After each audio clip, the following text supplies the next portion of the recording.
What you're looking at is a 1967 Toyota Land Cruiser FJ40 radio, and I'm going to walk you through a demonstration of how it works.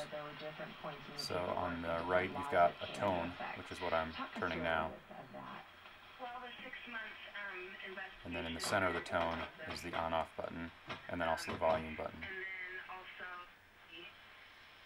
On the left is the adjustment for the tuning.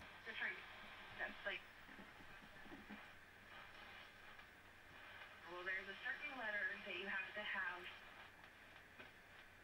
55. Does your furnace need repair? What's that?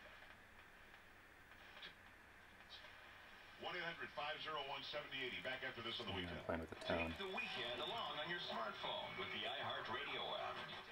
And now I'm playing with the volume, which is the little one in the middle. To all the men out there, what do you do when you're standing over the toilet?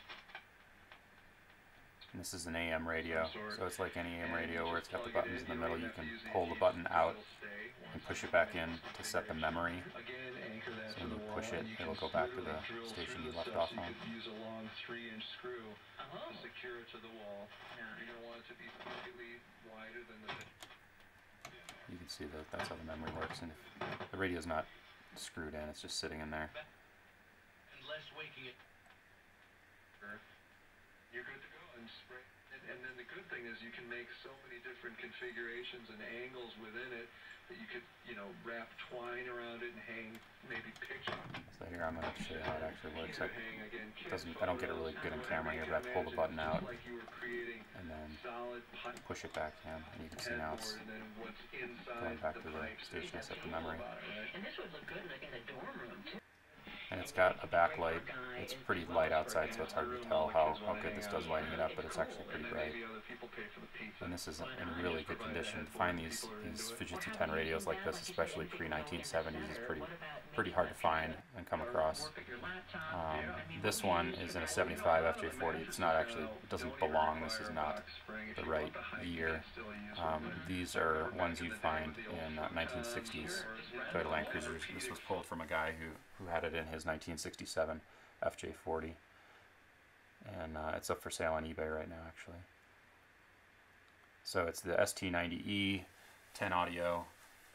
On the back you'll see it's got an RCA connection for the single speaker wire, and then it's also got a power and a ground coming out, which is a couple blue wires, and then there's a hole for the antenna, which we'll be coming to here in a second.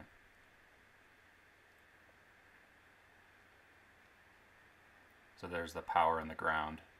One's a bullet and one's kind of the clip style. There's the antenna hole. It fits any regular FJ40 antenna all the way up through the 70s. A couple fuses, that's that RCA cable on the left. I think this also could go in a Corona, if I'm not mistaken. It's 12 volt. And again, up for sale on eBay right now. Really awesome, vintage, original, hard to find FJ40 1960s era radio.